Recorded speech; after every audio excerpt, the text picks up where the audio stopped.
नमस्कार, स्वागत है आप सभी का गणेश एस्ट्रो हेल्प में। मैं हूं आपके साथ डॉक्टर दिलीप और हाजिर हूं लेकर गुरु की वक्री चाल का रिजल्ट क्या रहेगा मकर राशि मकर लग्न वालों के लिए। देखिए, गुरु हुए, राहु हुए और शनि महाराज हुए, इनका जो गोचर है वो काफ़ी महत्वपूर्ण होता है इन तीन ग्रहों का। ऐसे में शनि वक्री हो रहे हैं, उनका रिजल्ट आपने शायद देखा होगा। अब ये वीडियो जो है वो गुरु के बारे में है। वैसे तो कोई भी ग्रह वक्री नहीं होता है, ऐसा दिखता है कि वो पीछे जा रहा है। वक्री का मतलब होता है जो पीछे जा रहा हो या फिर जो टेढ़ा मेढ़ा हो। आपने सुना होगा वक्री रेखाएं, कर्व्ड लाइन, सीधी लाइन नहीं होती, जो टेढ़ी मेढ़ी होती है। अष्टावक्र जी का भी नाम सुना होगा आपने, वो 8 जगह से टेढ़े थे तो उनको अष्टावक्र कह दिया। और कहीं ना कहीं वक्री ग्रह भी अपनी जो क्वालिटी है वो थोड़ी सी अलग रखता है, तो उसको वक्री भी कहा गया। और वो दिखने में ऐसे लगता है पीछे जा रहा है, तो रेट्रोग्रेड या वक्री हम उसको भी कहते हैं। वैसे जाता नहीं है, दिखता है। ठीक उसी तरह से जैसे कोई स्पीड वाली ट्रेन हो और उस पर कोई व्यक्ति हो, और वो जो स्पीड वाली ट्रेन है वो कम स्पीड वाली ट्रेन के पास से गुजरे, तो कम स्पीड वाली ट्रेन भी आगे ही जा रही है, पर स्पीड वाली ट्रेन चूंकि फास्ट है, तेज है, तो वो आगे निकलेगी। जब वो आगे निकलेगी तो उसे ऐसा लगेगा जैसे पास वाली पीछे जा रही हो, बल्कि वो भी आगे ही जा रही है। तो ये भ्रम है, एक तरह का इल्यूजन है, पर होता नहीं है, पर दिखता है।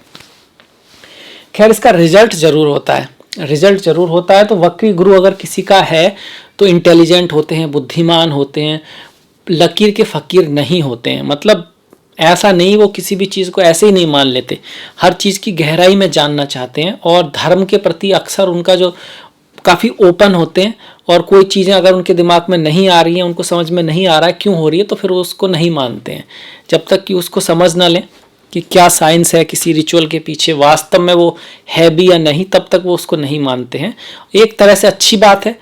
दूसरी तरह से कहीं ना कहीं कुछ बातें सिर्फ हजारों सालों से आ रही हैं, चलती आ रही हैं, सही भी हैं, पर उसकी नॉलेज सभी को नहीं है। तो ऐसे में अगर उन्हें नहीं पता है वो उस बात को नहीं मानेंगे, पर कायदे में वो बात सही है, वो फायदेमंद है, रिजल्ट तो है उसका, पर वो क्यों हो रही है अभी पता नहीं सभी लोगों को। तो ऐसे में कुछ अच्छी बातों से भी आप मिस हो सकते हैं। एक तो ये, दूसरा खुद की गलतियों से सीखते हैं। संशय मतलब गलती ऐसे ही नहीं सीखते, किसी ने कहा ये मत करो, करके देखेंगे, फिर अपने एक्सपीरियंस से ज़्यादा सीखते हैं।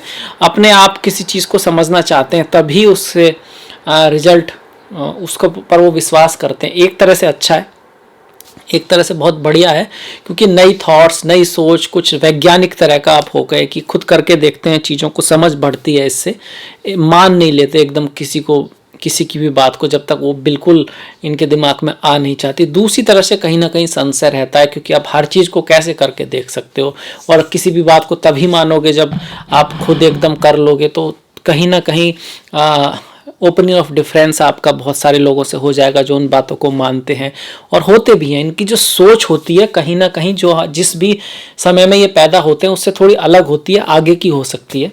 ऐसे में आसपास वाले से उतना इनकी पटरी नहीं खाती है, उतना इनकी नहीं बनती है, वैसे फ्रेंड वगैरह थोड़े कम रह सकते हैं। हालांकि एक दूसरे की बात सुनते नहीं है, मानते नहीं है जब तक खुद ना देख लें, पर दूसरों को एडवाइस देना पसंद करते हैं, क्योंकि जो इनका एक्सपीरियंस है वो खुद के एक्सपीरियंस से आया हुआ है, किसी से सुना नहीं है। तो ये उस पर बड़े भरोसे पे रहते हैं कि भाई ये बात तो ठीक है, ये बात तो सही है।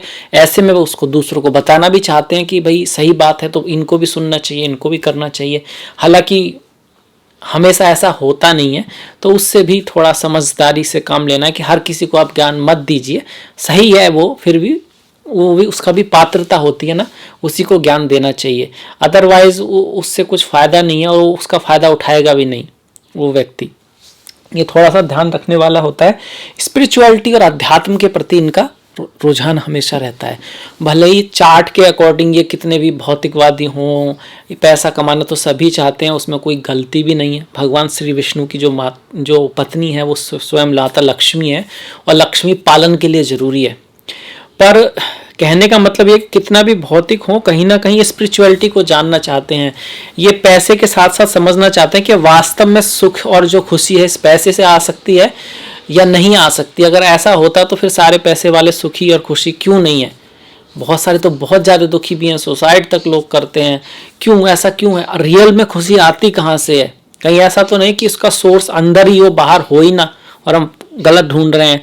तो हालांकि बाहर की चीज़ें किसी चीज़ के लिए ज़रूरत हो सकती है, पर मेन जो सोर्स हो वो कहीं अंदर से ही हो, आपके मस्तिष्क में, आपके मन में ही हो, तो उसको समझने की कोशिश करते हैं। स्पिरिचुअल होते हैं, भौतिकवादी हो तब भी आध्यात्मिकता की तरफ इनका लगाव जरूर रहता है। कई बार तो बहुत ज़्यादा आध्यात्मिक हो जाते हैं। इनमें से कुछ लोग अच्छे टीचर, अच्छे जज, अच्छे संत या फिर अच्छे भाषण देने वाले, अच्छी बातें कहने वाले हो सकते हैं, जो एक बहुत बड़ी बात है। इनकी बात काफ़ी गहराई तक जाती है, तो इनकी बातों को समझने वाले लोग होते ज़रूर कम हैं, पर इनकी बातों में दम होता है, ये है। इस वजह से भी कुछ थोड़ा लोग चिढ़ने लग जाते हैं, जिसकी बातों में दम हो या कुछ अलग सा बोलता हो, तो ये बात रहती है। बच्चों के लिए अच्छा है, अक्सर ऐसे लोगों को संतान प्राप्ति होती है, जमाने से हटकर होते हैं वो तो ठीक है। और ये सब चीज़ें जन्म वाला जिसका गुरु वक्री है उनकी होती है, पर कहीं ना कहीं ये सारी चीज़ें आपके लाइफ में भी आएंगी। कहीं ना कहीं आप भी थोड़ा सा प्रैक्टिकल सोच करेंगे, आपका ध्यान भी स्पिरिचुअलिटी, अध्यात्म चीज़ों को समझने की तरफ जाएगा।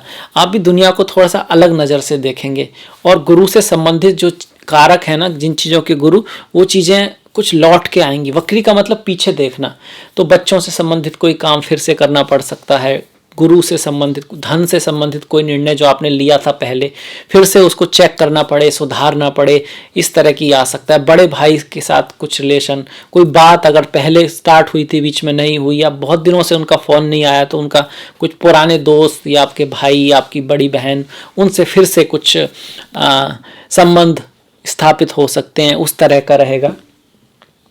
गुरु महाराज भी वक्री हैं, शनि भी वक्री हैं। मैं तो ऐसे में कोई बहुत बड़ा नया काम करने की सलाह नहीं दूंगा, खासकर कि 20 जून और 18 अक्टूबर के आसपास, 5 दिन आगे 5 दिन पहले, बीच में भी ना करें, पर अगर कई बार जरूरी होता है तो इन दिनों पे खास ख्याल रखें।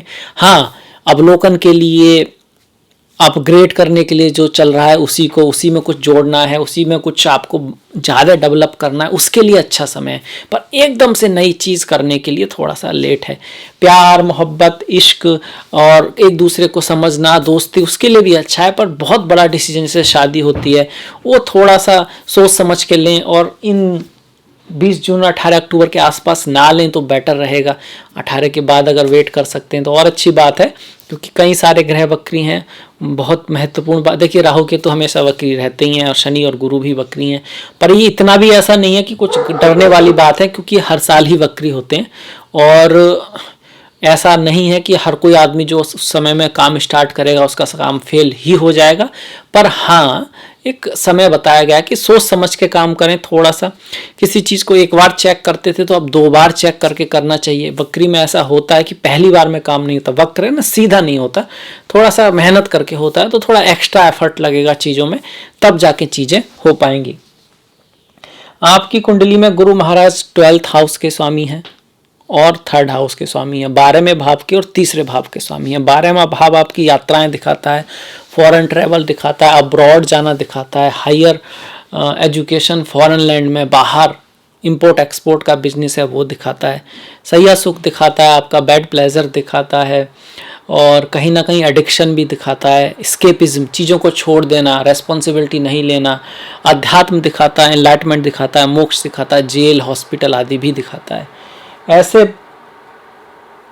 इस भाव के स्वामी का धन भाव में आना, कहीं ना कहीं फॉरेन लैंड में अगर आप हैं तो आपके लिए अच्छा है, इंपोर्ट एक्सपोर्ट से आपको लाभ हो सकता है। अगर आप स्पिरिचुअलिटी, अध्यात्म, जेल, हॉस्पिटल से किसी भी तरह से जुड़े हुए हैं तो आपके लिए थोड़ा बढ़िया रहेगा।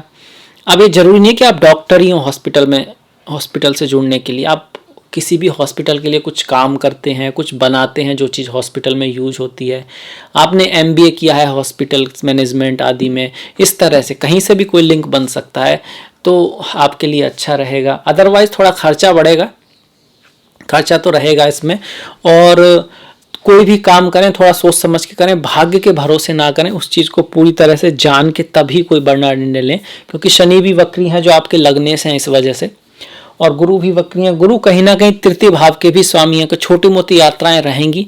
आपके छोटे भाई बहन, पड़ोसी, उनका कुछ इंटरफेयर आपकी लाइफ में रह सकता है, इस चीज़ का ध्यान रखें। गुरु और वक्री हैं तो लग्न का भी रिजल्ट देंगे, ऐसे में क्या होगा, शादी विवाह के लिए थोड़ा सा, रिलेशनशिप के लिए अच्छा समय है। मतलब लोग एक दूसरे को जानेंगे, एक दूसरे को पसंद करेंगे और पहले समय से थोड़ा सा रिश्तों में मधुरता ही आएगी। शनि उसके लिए बेटर है यहाँ पर। बच्चों के साथ रिश्तों में थोड़ा सुधार आएगा। पढ़ाई लिखाई के लिए अच्छा समय है, पर मेहनत करना रहना पड़ेगा। क्यों? क्योंकि वक्री है ना। वक्री का मतलब सीधे से तो रिजल्ट नहीं देंगे, किसी भी चीज़ में थोड़ा सा एफर्ट तो लगेगा। और अब्रॉड जाने के लिए, हायर एजुकेशन के लिए गुरु आदि से आपकी मुलाकात हो सकती है। ऐसा व्यक्ति आपके लाइफ में आ सकता है जो आपको बता पाए कि देखिए ये आपका पाथ है, आप इस पाथ पे चल सकते हैं। गुरु इतना ही कर सकता है, इससे ज़्यादा नहीं कर सकता। वो आपको बता सकता है देखिए ये रास्ता है, इस पे चलना है। और इसका ये भी मतलब नहीं है कि वो आपके लिए एकदम ऐसा रास्ता बना देगा जिसपे कोई पत्थर होगा ही नहीं। थोड़ा सा बेटर, ऐसे ही ज्योतिषी भी है, थोड़ा सा भाई यहाँ थोड़ा सा कम होगा। और इसके लिए आप बने हो, क्या पता आप थोड़े उतार चढ़ाव के लिए ही बने हो, तो वो होकर रहेगा। ब्रह्मा का लिखा हुआ कोई भी रेमेडी एकदम मिटा नहीं सकती। हाँ, जो बेस्ट है आपके चार्ट में वो आपको थोड़ा सा बताया जा सकता है, जिससे कि आपकी जो यात्रा है थोड़ी सी सुगम हो और जहाँ तक आपको जाना है आप थोड़ा जल्दी पहुँच पाएँ। इतना ही हो पाता है। गुरु की दृष्टियों की बात करें तो देखिए, पहली जो दृष्टियां हैं वो तो बनी ही हुई हैं कि आपके छठे भाव पर है, अष्टम भाव पर और दसम भाव पर। चूंकि गुरु द्वितीय भाव में है तो धन के मामले में कोई भी निर्णय जो है सोच समझ के नहीं, लड़ाई झगड़े में बिल्कुल ना पड़े। कोई भी प्रॉब्लम आती है तो उसको डिप्लोमेसी से सुलझाएं। सास ससुर के साथ थोड़ा बहुत मिसअंडरस्टैंडिंग होने की संभावना है। ट्रांसफ़र आदि हो सकता है, काम के क्षेत्र में थोड़ा बदलाव आ सकता है। अब चूंकि गुरु थोड़े से ऑस्पिशियस ही हो रहे हैं लग्न में आकर, तो जिसकी हम बात कर चुके हैं कि सप्तम पर दृष्टि आएगी तो बिजनेस, मार्केट प्लेस, लोगों से थोड़ा आपका इंटरेक्शन बढ़ेगा। शादी विवाह के लिए अच्छा है। आपके फॉलोअर वगैरह बन सकते हैं, आपको लोग पसंद कर सकते हैं गुरु की पांचवें भाव पर दृष्टि की वजह से, क्योंकि पांचवा भाव कहीं ना कहीं फैन फॉलोइंग दिखाता है, स्पेकुलेटिव गेन दिखाता है। तो अगर आपकी कुंडली में शुक्र अच्छे हैं तो फिर स्टॉक मार्केट आदि से आपको लाभ हो सकता है। और बुध अगर अच्छे हैं तो हायर एजुकेशन और किसी सफलता, एजुकेशन से संबंधित, लॉ से संबंधित, धर्म, दर्शन, ज्ञान से संबंधित कोई बड़ी सफलता आपको मिल सकती है। आप कहीं बाहर पढ़ने जा सकते हैं अगर बुध की स्थिति अच्छी है। ऐसे में इन ग्रहों की दशा महादशा का होना भी जरूरी है, क्योंकि प्रारब्ध तो जन्म कुंडली में ही लिखा है। हम तो गोचर में सिर्फ करोड़ों लोगों का बता रहे हैं, उनमें से क्या होगा ये डिसाइड तो जन्म कुंडली ही करेगी। पर हाँ, ये बातें हैं, इनको ध्यान में रखा जा सकता है। इस गुरु के शुभ प्रभावों को बढ़ाने के लिए क्या कर सकते हैं? गुरुओं का आदर करें, रेस्पेक्ट करें। अब गुरु का मतलब माता पिता भी है। आपके प्रथम गुरु तो माता पिता ही होते हैं, किसी के बड़े भाई या बड़ी बहन भी हो सकती हैं। इसके साथ साथ सदगुरु जो आपको बताते हैं कि ईश्वर तक कैसे पहुंचा जा सकता है, आत्मज्ञान क्या है, वो तो है ही गुरु। जो मैं कौन हूँ, वो जो यात्रा है, उसके साथ साथ किसी भी फील्ड की जो नॉलेज है, ज्ञान है, वो अपने आप में ईश्वर स्वरूप है। देखिए, जहर बनाने का भी जो ज्ञान है उसका भी सदुपयोग किया जा सकता है। ज्ञान अपने आप में अच्छा बुरा नहीं होता है, वो सिर्फ ज्ञान होता है। उसको यूज कैसे करना है वो एक अलग बात होती है। तो ज्ञान ऑलवेज रेस्पेक्ट की कह सकते हो, रेस्पेक्ट होती है ज्ञान की, होनी चाहिए। और आप भी जब किसी को व्यक्ति की रेस्पेक्ट करते हो, अपने गुरुओं की, टीचर की, तो उसके बिहेवियर में, कैरेक्टर में कुछ माइनस हो सकते हैं, पर आप जो इज्जत कर रहे हो आपको उसके ज्ञान के लिए कर रहे हो, उस क्वालिटी के लिए कर रहे हो, जो आप उसको सीखने के लिए उससे मिल रहा है उसके लिए कर रहे हो। और हर किसी से कुछ ना कुछ सीखा जा सकता है, इसलिए सभी को थोड़ा सा रेस्पेक्ट हमको देना चाहिए। इसके साथ साथ तुलसी का आप परिक्रमा कर सकते हैं, तुलसी को दिया आप जला सकते हैं। भगवान श्री विष्णु ओम नमो भगवते वासुदेवाय या फिर ओम नमो नारायणाय का पाठ कर सकते हैं। भगवान श्री सदाशिव भोलेनाथ शिव शंकर की पूजा भी बहुत महत्वपूर्ण है। कुछ लोग विष्णु भगवान को तो गुरु से जोड़ते हैं पर शिव जी को सिर्फ चंद्रमा से जोड़ते हैं, ऐसा नहीं है। शिव जी को आप हर ग्रह से जोड़ सकते हैं, खासकर गुरु से भी जोड़ सकते हैं, क्योंकि वास्तव में गुरु को जो है देवताओं के गुरु की जो उपाधि दी है उसमें भगवान शिव का बहुत बड़ा हाथ था। अगर हम माइथोलॉजी आप कह सकते हैं, माइथोलॉजी कहना गलत होगा, वास्तव में ये स्टोरीज हैं जीवन की, कोई मिथ नहीं है। तो ये तो था गुरु के बारे में हमने जो बताया। इसको बढ़ाने के लिए, अच्छा प्रभाव लेने की, आप थोड़ा सा हल्दी का, जब नहाते हैं तो हल्दी का उसमें यूज कर सकते हैं। हल्दी या केसर का तिलक लगा सकते हैं, केसर को आप खा भी सकते हैं। और इसके साथ साथ गुरु के मंत्रों का भी जाप कर सकते हैं। ओम ग्राम ग्रीम ग्रोम सह गुरुवे नमः, ओम गुरुवे नमः भी कर सकते हैं। अगर किसी को ये मुश्किल लगता है ओम ग्राम ग्रीम ग्रोम सह गुरुवे नमः, या फिर सीधे भगवान विष्णु या भगवान भोलेनाथ की पूजा कीजिए, वो भी अति उत्तम है। तो इसी के साथ जो है मकर राशि के लिए गुरु का जो परिवर्तन है वो मैं समाप्त करता हूँ इस वीडियो को। अगर आपको पसंद आया तो प्लीज़ लाइक कीजिएगा, शेयर कीजिएगा, घंटी वाला बटन दबाना मत भूलिएगा। आपका जो सहयोग है वो बहुत महत्वपूर्ण है, उसको आप इसी तरह बना के रखिएगा। कोई क्वेश्चन है या कोई सुझाव है तो कमेंट जरूर कीजिएगा। अगले वीडियो में मिलेंगे आपसे, तब तक के लिए अपना ख्याल रखें, अपनों का ख्याल रखें। नमस्कार।